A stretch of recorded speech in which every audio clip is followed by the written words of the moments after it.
यीशु ने अपने शिष्य से कहा, बालकों को मेरे पास आने दो और उन्हें मना मत करो, क्योंकि परमेश्वर का राज्य ऐसों का ही है।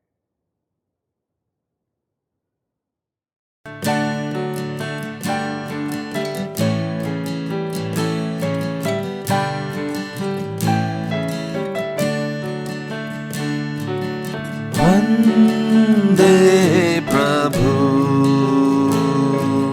वंदे मसीह, शत शत वंदना वंदे मसीह। वंदे प्रभु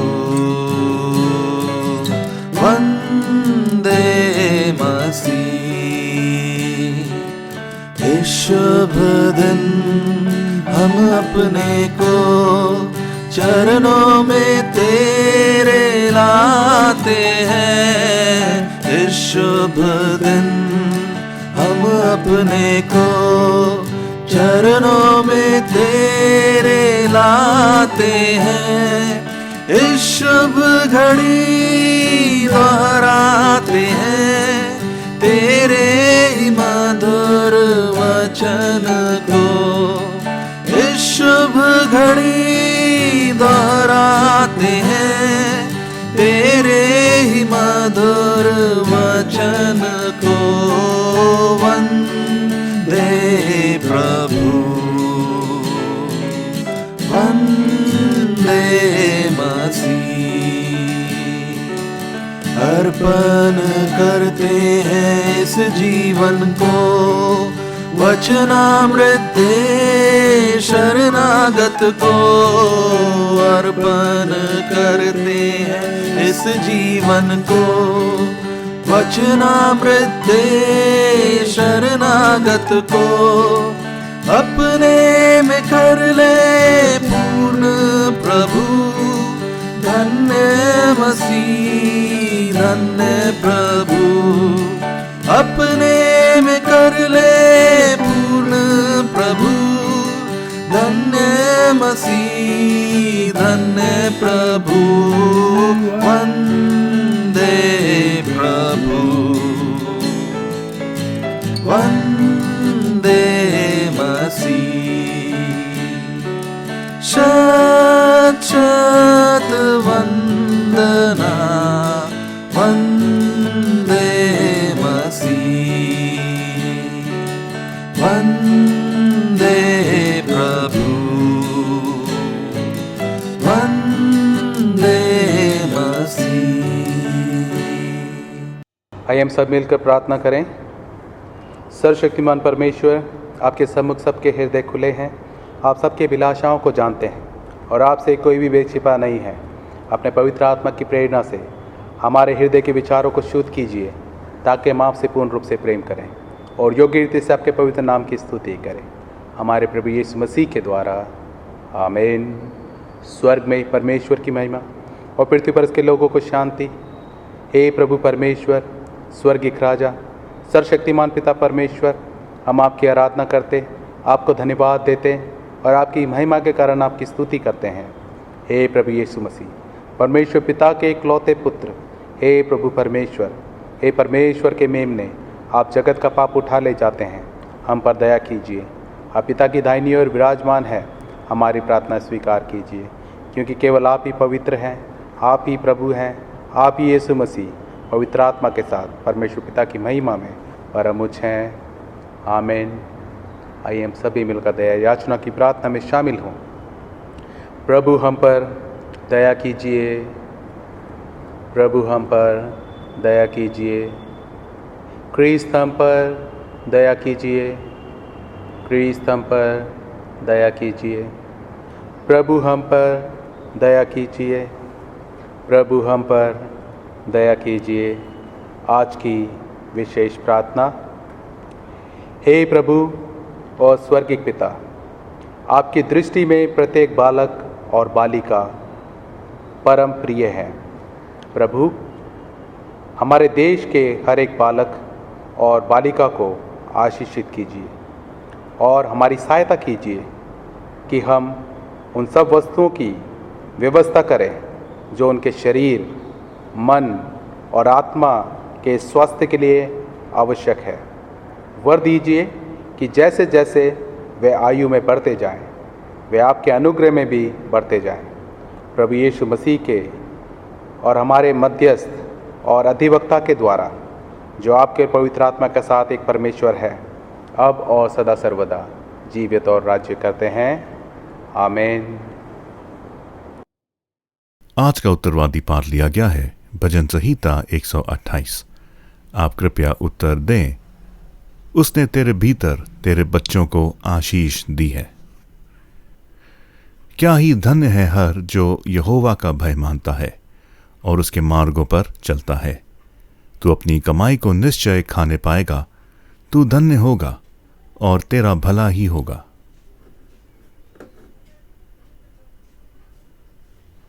तेरे घर के भीतर तेरी स्त्री फलवंत दाखलता सी होगी। तेरी मेज के चारों ओर तेरे बालक जलपाई के पौधे से होंगे। सुन, जो पुरुष यहोवा का भय मानता हो वो ऐसे ही आशीष पाएगा। यहोवा तुझे सियों से आशीष देवे और तू जीवन भर यरूशलेम का कुशल देखता रहे, वरन तू अपने नाती पोतों को भी देखने पाए। इस्राएल को शांति मिले।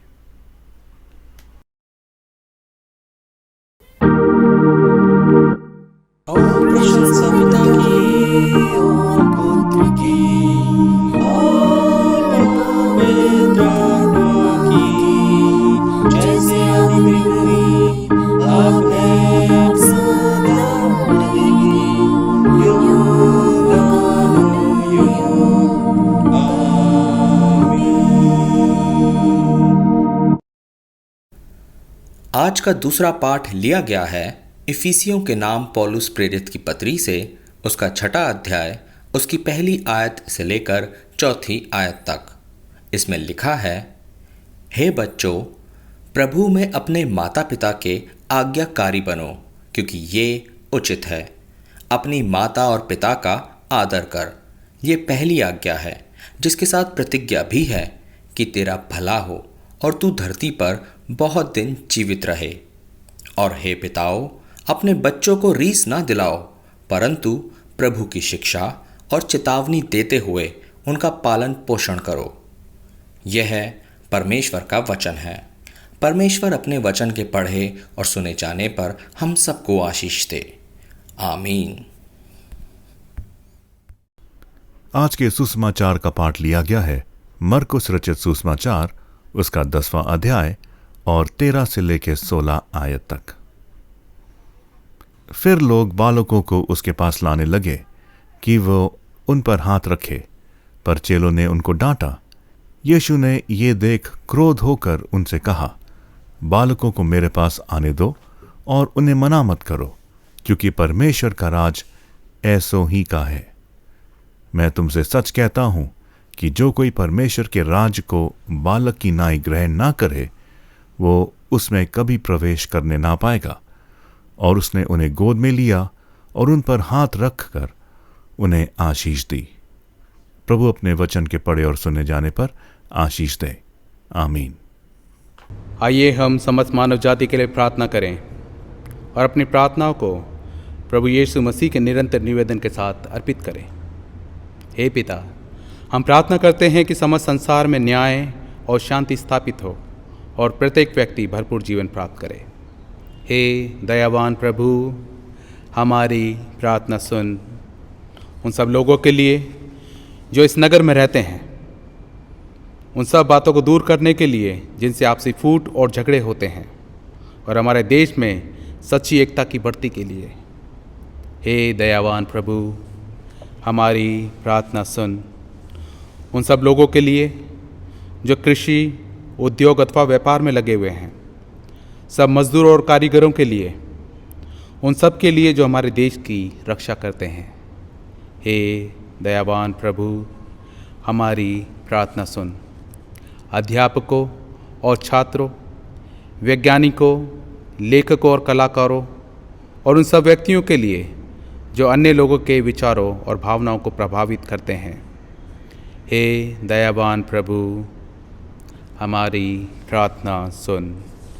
उन सब लोगों के लिए जो दुखी हैं, बेरोज़गार हैं, भूखे प्यासे हैं, दरिद्र और दलित हैं, बीमार और मरणासन हैं, और उन सब व्यक्तियों के लिए जो ऐसे लोगों की सेवा और सहायता करते हैं। हे दयावान प्रभु, हमारी प्रार्थना सुन।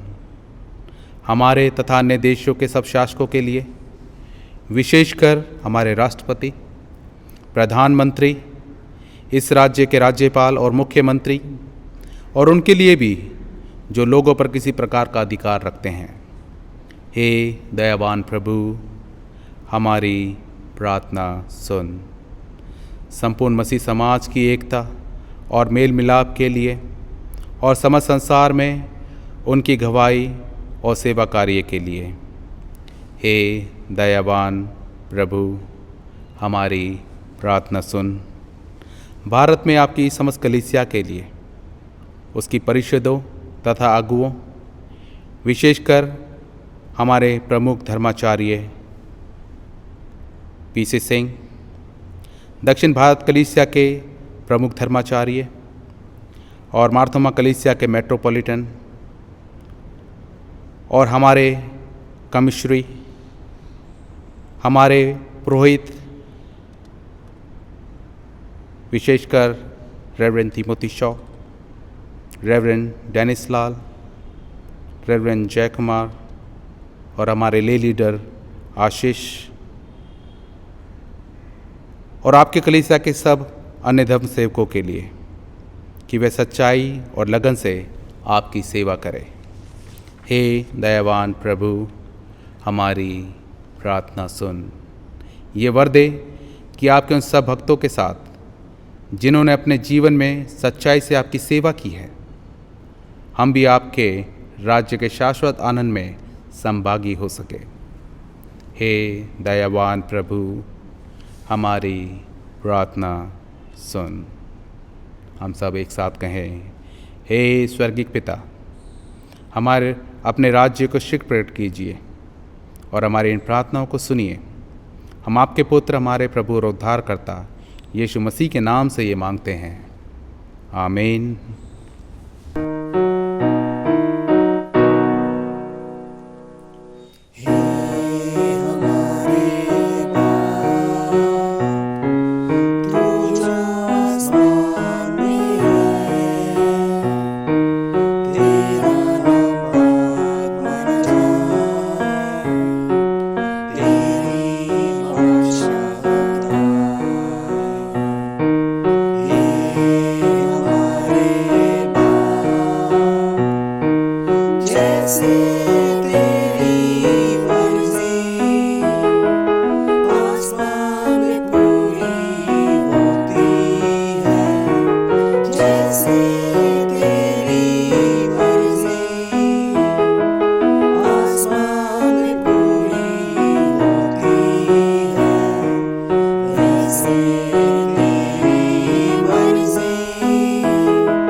प्रिय भाइयों और बहनों, हमारे प्रभु यीशु मसीह ये कहते हैं, हमारा प्रभु परमेश्वर एकमात्र प्रभु है। तू प्रभु अपने परमेश्वर को अपने संपूर्ण हृदय, संपूर्ण प्राण, संपूर्ण बुद्धि और संपूर्ण शक्ति से प्रेम कर। ये पहली आज्ञा है। दूसरी ये है, अपने पड़ोसी को अपने समान प्रेम कर। इनसे बड़ी और कोई आज्ञा नहीं है। परमेश्वर ने संसार से ऐसा प्रेम किया कि उसने अपना इकलौता पुत्र यीशु मसीह दे दिया कि वह हमें पापों से बचाए, स्वर्ग में हमारे लिए निवेदन करे और हमें शाश्वत जीवन में पहुंचाए। इसलिए हम पश्चाताप और विश्वास के साथ अपने पापों को स्वीकार करें। हम परमेश्वर की कृपा से उसकी आज्ञाओं का पालन करने का और सब लोगों के साथ मेल मिलाप और प्रेम से रहने का पक्का संकल्प करें। हम सब एक साथ कहें, हे सर्वशक्तिमान परमेश्वर, हमारे स्वर्गीय पिता, हमने मन, वचन और कर्म से आपके विरुद्ध एक दूसरे के विरुद्ध पाप किया है। हमने अपनी अज्ञानता और दुर्बलता के कारण और जानबूझकर भी बुराई की है और भलाई करने में असफल रहे हैं। इन सब पापों के लिए मैं सचमुच दुखी हैं और अंतःकरण से पश्चाताप करते हैं। आपके पुत्र यीशु मसीह ने हमारे लिए अपने प्राण दिए। उन्हीं के कारण हमने जो पाप किए उनको क्षमा कीजिए और ये वर दीजिए कि भविष्य में हम नया जीवन पाकर सदा आपकी सेवा करें, ताकि आपके पवित्र नाम की महिमा हो। आमीन। सर्वशक्तिमान परमेश्वर उन सबको क्षमा करता जो एक दूसरे को क्षमा करते हैं और सच्चा पश्चाताप करते हैं। वह आप सब पर दया करे, आप सबके पापों को क्षमा करे और उनसे आपको छुटकारा दे, सब भले कामों में आपको स्थिर और सबल करे और शाश्वत जीवन में बनाए रखे। हमारे प्रभु यीशु मसीह के द्वारा। आमीन। परमेश्वर का धन्यवाद हो।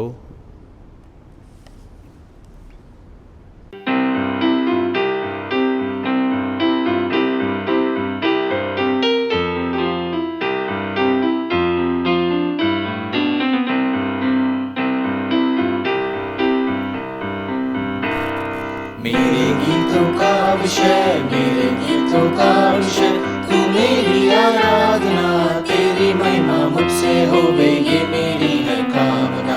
तेरी महिमा मुझसे होवे, ये मेरी है कामना।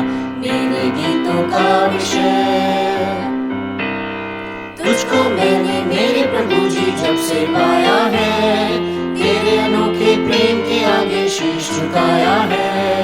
तेरी महिमा गाने को जो सांस उठाया है, गीत नया जीवन में मेरे तब से आया है।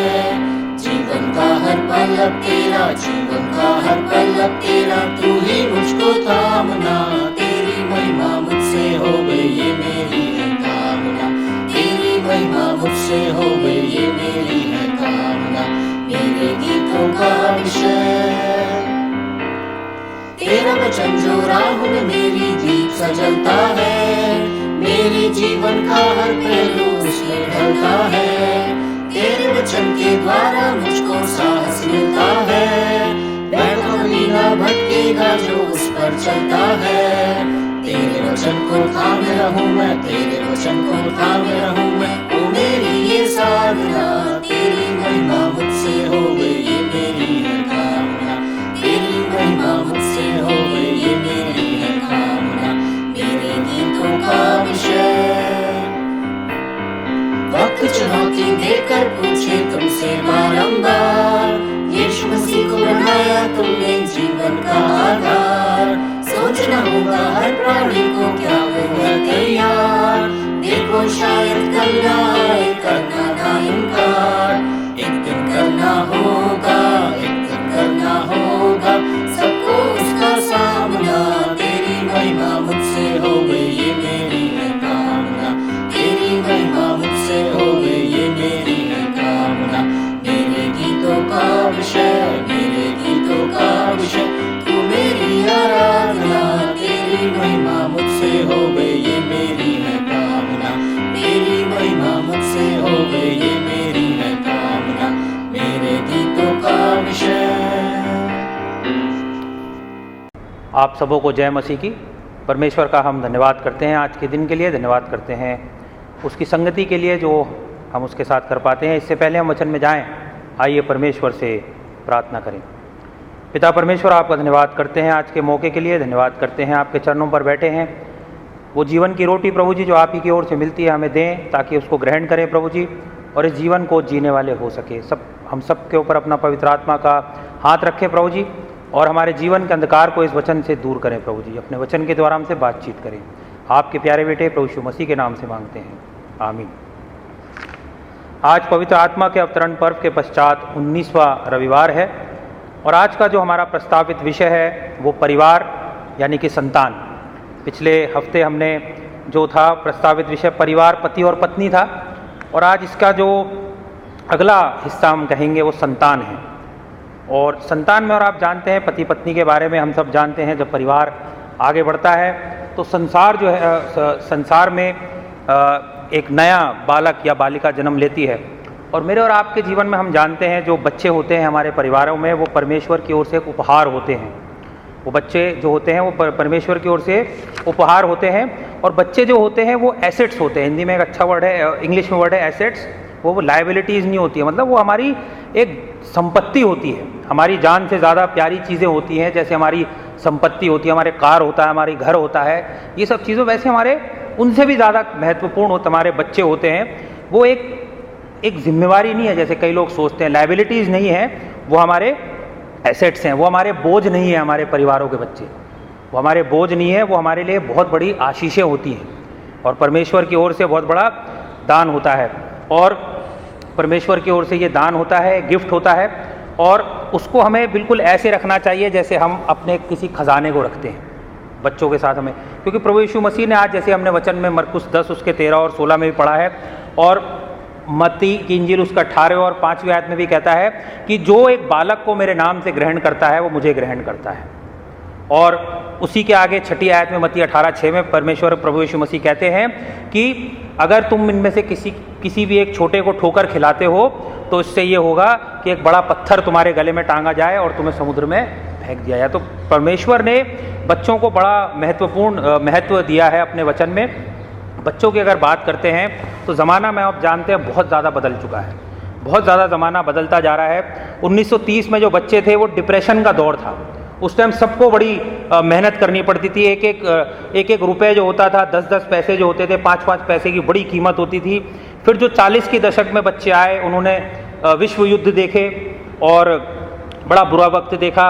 और फिर जब 50-60 की जब उस दशक में आए बच्चे, तो ब्लैक एंड वाइट टेलीविज़न आया और कई लोग ऐसी कई चीज़ें ऐसी आई। फिर 70 के दशक में जो बच्चे आए, उन्होंने कुछ डिस्को देखा, कुछ ऐसी ऐसी चीज़ें उन्होंने देखी। फिर 80 के दशक में जो बच्चे आए, उन्होंने ऐसी बीमारियां देखी जैसे एड्स, टीवी पे प्रोग्राम आने लगे MTV, और नशा होने लगा, नशा जैसे कोकीन जैसे चीज़ों का नशा होने लगा। और 90 की दशक और फिर आज के दशक में वहाँ से जब हम देखते आते हैं तो हम देखते हैं इंटरनेट आ गया, मोबाइल आ गया, कंप्यूटर आ गया, लैपटॉप आ गया, न जाने क्या क्या आ गया। और आज की उसमें हम देखते हैं दौर में तो बच्चों के हाथ में मोबाइल होते हैं, लैपटॉप होते हैं, और वो हमसे ज़्यादा होशियार हो गए हैं, बच्चे हमसे ज़्यादा स्मार्ट हो गए हैं। ये हम लोग सब अपने आज की डेट में, जब ये बीमारी का समय चल रहा है कोविड का, तो हम लोग ने देखा है कि हमारे बच्चे हमसे ज़्यादा स्मार्ट हो गए। बड़ा मुश्किल है बच्चों को पालना आज की डेट में। और हमारी जो मेरी जो मम्मी थी वो लेबर डिपार्टमेंट में थी, और उनका एक बहुत अच्छी वो बात कहती थी कि बेटा बच्चे जो होते हैं उनको पैदा करना बड़ा आसान होता है, बट उनको पालना बहुत मुश्किल होता है। वो पैदा करने का दर्द तो चंद टाइम का होता है, 9 महीने का होता है, लेकिन उसके बाद जो एक जीवन शुरू होता है उनको पालना बहुत मुश्किल होता है। पैदा करना बड़ा आसान होता है, पालना बड़ा मुश्किल होता है। 40 के दशक में यदि आप किसी टीचर से पूछते कि भाई उस टाइम बच्चे किन चीज़ों के लिए आपको तंग करते हो, बताते कि इधर उधर दौड़ते फिरते हैं, चुईगम खा के थूक देते हैं, या कपड़े उल्टे सीधे पहन लेते हैं, या शोर ज़्यादा मचाते हैं, या कूड़ा उठा के उसमें नहीं फेंकते कूड़ेदान में। लेकिन आज की दशक में जब हम देखते हैं, आज के समय में देखते हैं, तो बच्चे कैसा तंग करते हैं। वो बच्चे हैं, मतलब अब कितना दौर बदल गया कि ये बच्चे चोरी करते हैं, ये बच्चे मारपीट करते हैं। अगर आप कई देशों में देखेंगे तो लड़के जो बहुत यंग होते हैं, बहुत जवान में होते हैं, वो जाके और भरे भीड़ में गोलियां चला देते हैं, लोगों को मार देते हैं, और ना जाने क्या क्या कहाँ कहाँ पहुँच चुका है। ड्रग्स आ गई है, नशा होने लगा है, ना जाने बहुत समय बदल गया है। हमारे जो बच्चे हैं वो हमसे ज़्यादा जानते हैं, ज़्यादा देख चुके हैं, उनके तजुर्बे हमसे कई बार ज़्यादा हो जाते हैं, और सबसे बड़ी बात है वो बहुत तेज़ी से बढ़ रहे हैं। बहुत तेजी से वो बढ़ रहे हैं, हम समझ नहीं पाते हैं। लेकिन यदि मैं और आप अपने मसीही जीवन में आते हैं तो जेम्स डॉब्सन ने बड़ी अच्छी बात कही। डॉक्टर जेम्स डॉब्सन ने कहा है कि जो बच्चों का उद्धार है, the salvation of our children, जो हमारे बच्चों का उद्धार है वो हमारी सबसे बड़ी प्राथमिकता होनी चाहिए। उसके अलावा कोई चीज़ प्राथमिकता नहीं है इस दुनिया में। और यही मेरा जो एक दृष्टिकोण है मसीह होने का, वो होना चाहिए कि मेरे बच्चों का उद्धार जो है, उनका प्रभु यीशु मसीह को जानना जो है वो बहुत ज़्यादा ज़रूरी है। अगर हम भजन संहिता देखते हैं, उसका 127 और 128 दोनों जो भजन हैं एक के बाद एक, वो बड़े अच्छे भजन हैं। एक पूरे परिवार की परिभाषा मिलती है।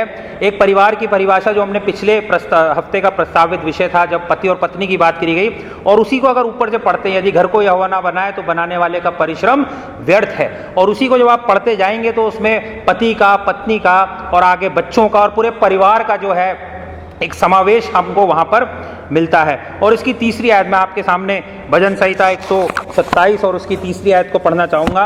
वहाँ पे यूँ लिखा हुआ है कि इंग्लिश में लिखा है, sons are a heritage from the lord, children are a reward from him. और हिंदी में इसको बड़ा अच्छा लिखा है कि देखो लड़के यहोवा के दिए हुए भाग हैं, गर्भ का फल उसी की ओर से प्रतिफल होता है। जैसे मैंने आपको शुरू में बताया, बच्चे जो होते हैं वो परमेश्वर की ओर से उपहार होता है, वो स्वर्ग से मिला हुआ एक उपहार होता है। बाइबल बताती है कि परमेश्वर जो है वो व्यक्तिगत तौर पे इस चीज़ की जिम्मेदारी लेता है कि वो एक जीवन की रचना करे। उत्पत्ति की पुस्तक उसका 30 और उसका 18 कहता है कि लिया की दुआ को परमेश्वर ने सुना और वो गर्भवती हो गई। उत्पत्ति 33:5 में लिखा है कि जो परमेश्वर के बच्चे हैं, परमेश्वर अपने बच्चों को जो है वो जो उनकी संतान होती है वो दान में देता है। अगर आप उत्पत्ति का 48 का 9 पढ़ेंगे तो उसमें वहाँ पे लिखा हुआ है, परमेश्वर ने मुझे मेरी संतानें दी हैं। और यदि आप व्यवस्था विवरण 7:13 में पढ़ेंगे, उसमें साफ साफ लिखा है, आशीष दी गई है कि वो तेरे गर्भ के फल को आशीषित करेगा। परमेश्वर की ओर से जो बच्चे होते हैं वो एक विशेष जो है वो चिन्ह होता है। माँ बाप जो होते हैं पैसा जोड़ने के बजाय या फिर धन संपत्ति जोड़ने के बजाय, न जाने क्या क्या जोड़ने के बजाय, उनको अपने बच्चों पर ध्यान देना जरूरी है। क्योंकि बच्चे जो होते हैं वो धरोहर होती है, परमेश्वर की ओर से मिली एक विरासत होती है, एक संपत्ति होती है, खजाना होता है। और हमको जो पेरेंट्स होते हैं, माँ बाप होते हैं, उस परिवार को बचा करके अगली पीढ़ी तक उसको पहुंचाना होता है। हम लोग सब चाहते हैं कि हमारे जाने के बाद लोग हमको याद करें, हम चाहे कैसे भी हों, छोटे हों बड़े हों, चाहे हमारा औहदा कुछ भी हो, लेकिन हमारी अंदर से इच्छा ये होती है कि हमारे जाने के बाद लोग हमको याद करें। और हम चाहते हैं हमारे बच्चे खासकर हमको याद करें। वो विरासत जो हम छोड़कर जाएंगे, उनके लिए धन पैसा और संपत्ति जो हम उनके लिए छोड़ कर जाएंगे, वो एक बार को भूल जाएंगे, लेकिन उनको अपने माँ बापों को कभी बच्चों को भूलना नहीं चाहिए। जीवन में इस बात की सबसे ज़्यादा खुशी उन पेरेंट्स को, माँ बाप को होती है जब अपने बच्चों को अपने सामने बढ़ता हुआ देखते हैं। हमारे बच्चे हमारी तरह ही तो होते हैं, हमारा एक छोटा सा रूप होता है। बच्चे जब घर में पैदा होते हैं, धीरे धीरे बढ़ते हैं, कई बार बुलाता है, अरे माँ की तरह दिखता, अरे बाप की तरह दिखता, अरे उसकी तरह इसकी तरह। हमारा छोटा रूप होता है, हमारी तरह ही दिखते हैं, कई बार हमारी तरह चलते हैं, कई बार हमारी तरह बात करते हैं, कई बार हमारी तरह हंसते हैं, लेकिन उनके अपने दिमाग होते हैं। ये परमेश्वर की बड़ी अद्भुत रचना होती है।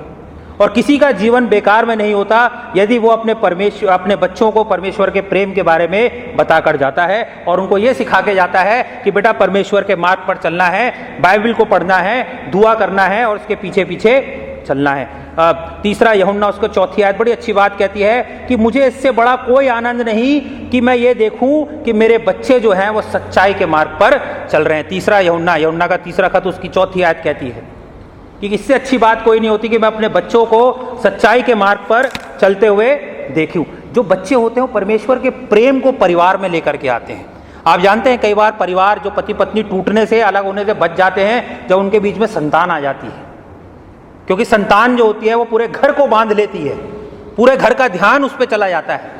लोग अपनी नफरत और लड़ाई झगड़ों को छोड़ के बच्चों पे ध्यान देने लगते हैं, क्योंकि बच्चे जो होते हैं वो परमेश्वर की ओर से दान होता है, वो गिफ्ट होता है, वो परमेश्वर का प्रेम आ जाता है। आप जानते हैं नर्सरी और केजी क्लासों में कोई अधर्मी व्यक्ति नहीं होते हैं, ये अधर्मी थोड़ा ना होते हैं बेचारे बच्चे, ये बड़े मासूम होते हैं। जब आप इन मासूम बच्चों के चेहरों को देखते हैं तो आप देखेंगे कि परमेश्वर की कितनी अद्भुत रचना है। जब बच्चों को देखते हैं तो हमारे मन से शक, शंकाएं, नफरत निकल जाती है। क्योंकि समय और जो ये इटर्निटी होती है, जिसको अनंत काल कहते हैं, वो परमेश्वर बच्चों के दिल में परमेश्वर डालता है।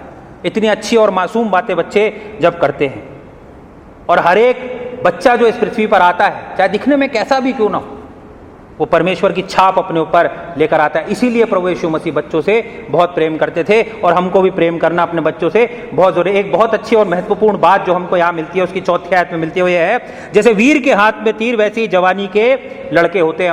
मैंने और आपने सब ने तीर देखे हैं, हमने सब ने तीर देखे, चाहे टीवी पे देखे हो, चाहे वैसे साक्षात अपनी आंखों से देखा हो। यही है जो हमारे बच्चे भी कर सकते हैं। जो तीर होता है, उसका पैनापन जो होता है, उसको हमें शार्प करना पड़ता है। उसको शार्प मतलब उसको पैना करके रखना पड़ता है।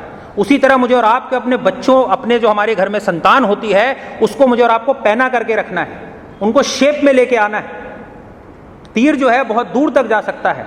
हम नहीं जानते यदि हमारे बच्चे सही राह पर चले तो कितनी ऊंचाइयों पर अपने जीवन में पहुंच जाएं।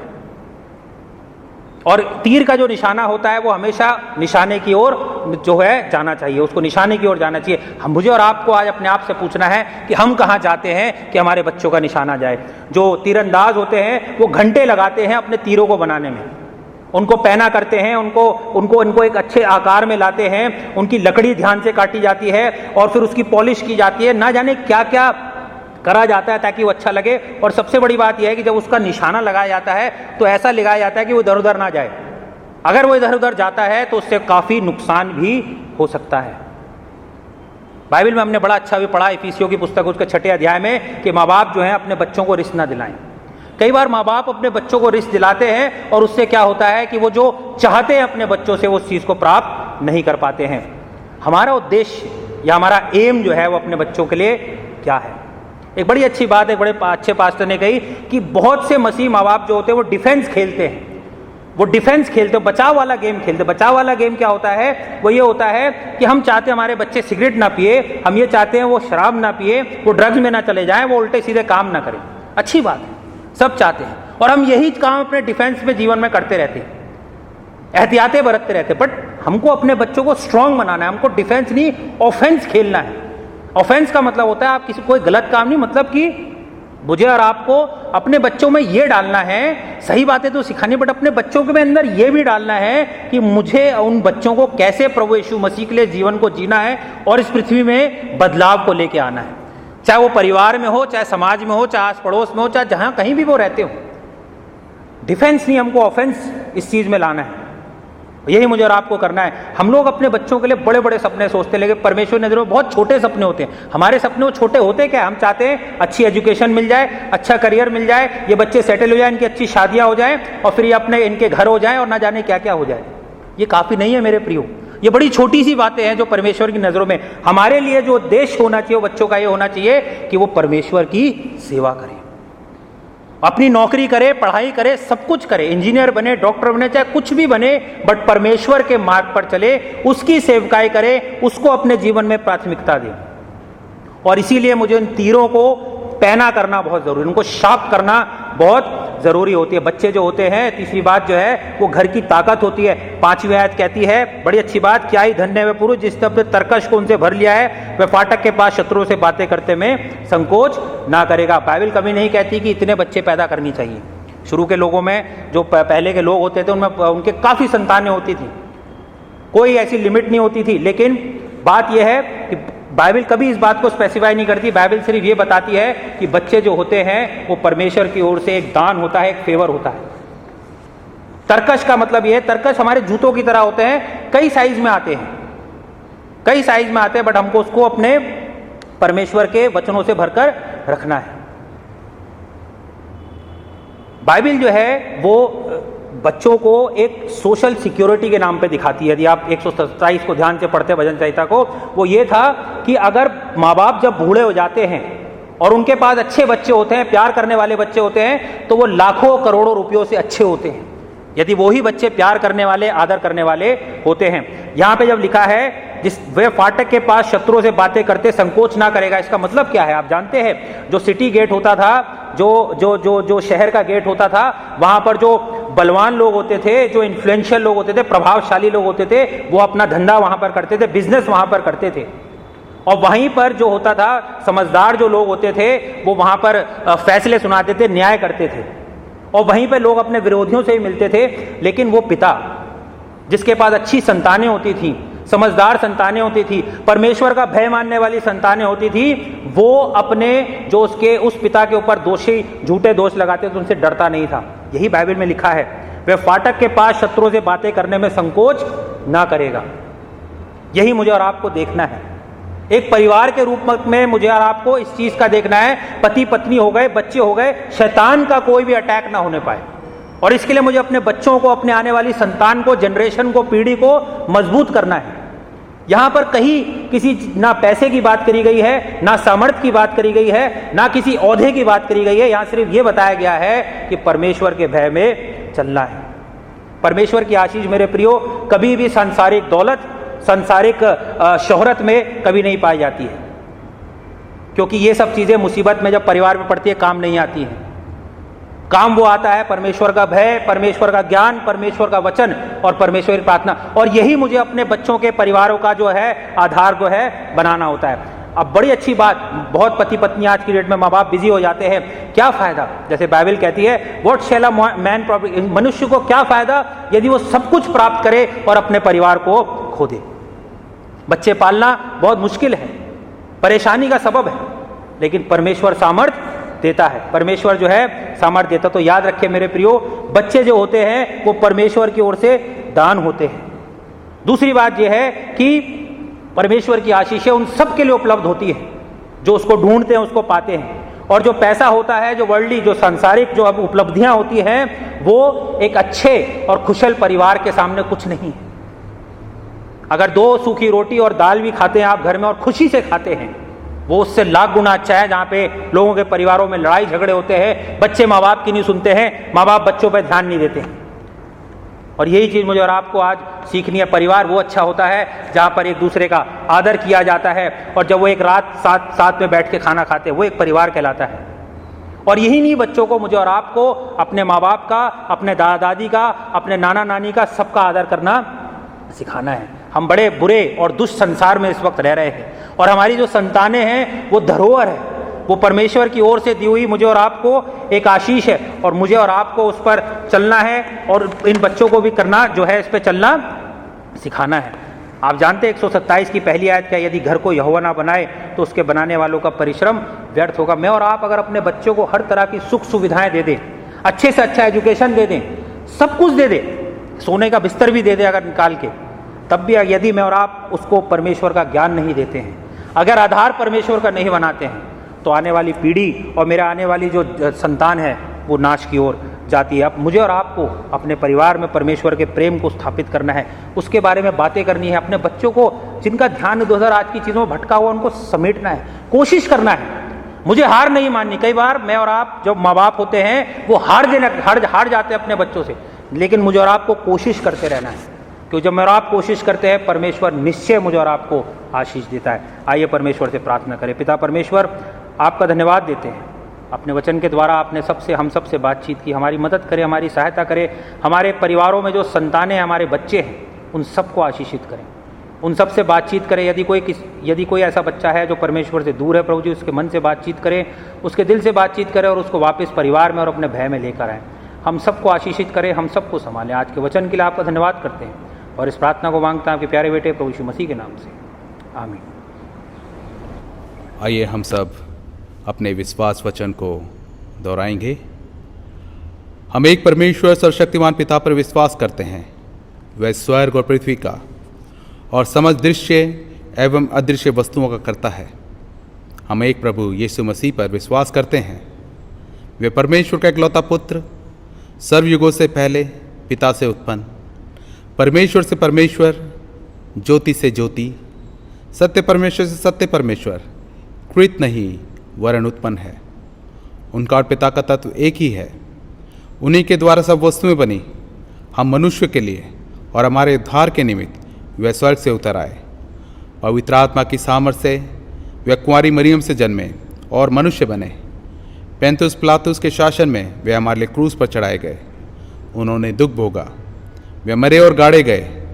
पवित्र शास्त्र के कथन के अनुसार वे तीसरे दिन जी उठे। वे स्वर्ग पर चढ़ गए और पिता की दाहिनी ओर विराजमान हुए। वह जीव तो और मृतकों का न्याय करने के लिए महिमा के साथ फिर आएंगे और उनके राज्य का कभी अंत न होगा। हम पवित्र आत्मा पर विश्वास करते हैं। वे प्रभु और जीवन दाता है। वे पिता और पुत्र से निकलता है। पिता और पुत्र के साथ उसकी आराधना स्तुति की जाती है। वह नबियों के द्वारा बोला। हम एक पवित्र सरलौकिक और प्रेरित कलीसिया पर विश्वास करते हैं। हम पापों की क्षमा के लिए एक बपतिस्मे को मानते हैं। हम मृतकों के पुनरुत्थान की और आने वाले युग के जीवन की प्रतीक्षा करते हैं। आमीन। परमेश्वर की शांति जो सारी समझ से परे है, परमेश्वर के और उसके पुत्र हमारे प्रभु यीशु मसीह के ज्ञान और प्रेम में आपके हृदय विचारों को सुरक्षित रखे और सर्वशक्तिमान परमेश्वर पिता पुत्र और पवित्र आत्मा की आशीष आप पर हो और आपके साथ सदा सर्वदा बनी रहे। आमीन। शांति से पूर्ण होकर जाइए और प्रभु से प्रेम रखिए और इसकी सेवा में लगे रहिए। मसीह के नाम में आमीन।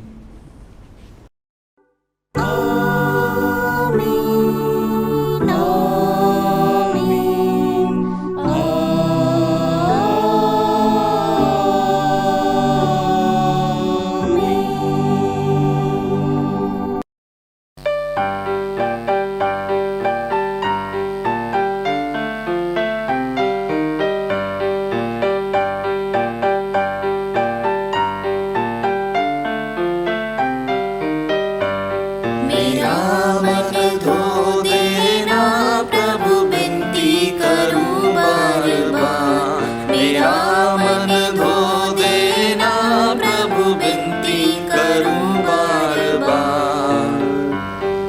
मन मेरा हो गया पापों से मैला, मन मेरा हो गया पापों से मैला। मैं धोते धोते हुआ लाचार प्रभु, मैं धोते धोते हुआ लाचार प्रभु, विनती करूं बार बार। मेरा मन धो देना प्रभु, विनती करूं बार बार। मैंने भूल करी बड़ी भारी, मैंने भूल करी बड़ी भारी। आया नहीं मैं तुम्हारे द्वार प्रभु, आया नहीं मैं तुम्हारे द्वार प्रभु, विनती करूं बार बार। मेरा मन धो देना प्रभु, विनती करूं बार बार। बाइबल भीतर मैंने पाया, बाइबल भीतर मैंने पाया।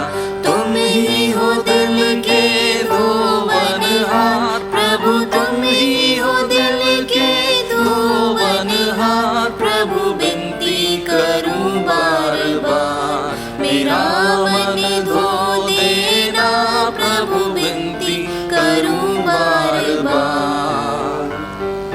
दास कहे इस पापी मन को, दास कहे इस पापी मन को। कृपा कर तुम दीजो निखार प्रभु, कृपा कर तुम दीजो निखार प्रभु, विनती करूं बार बार। मेरा मन धो देना प्रभु, विनती करूं बार बार। मेरा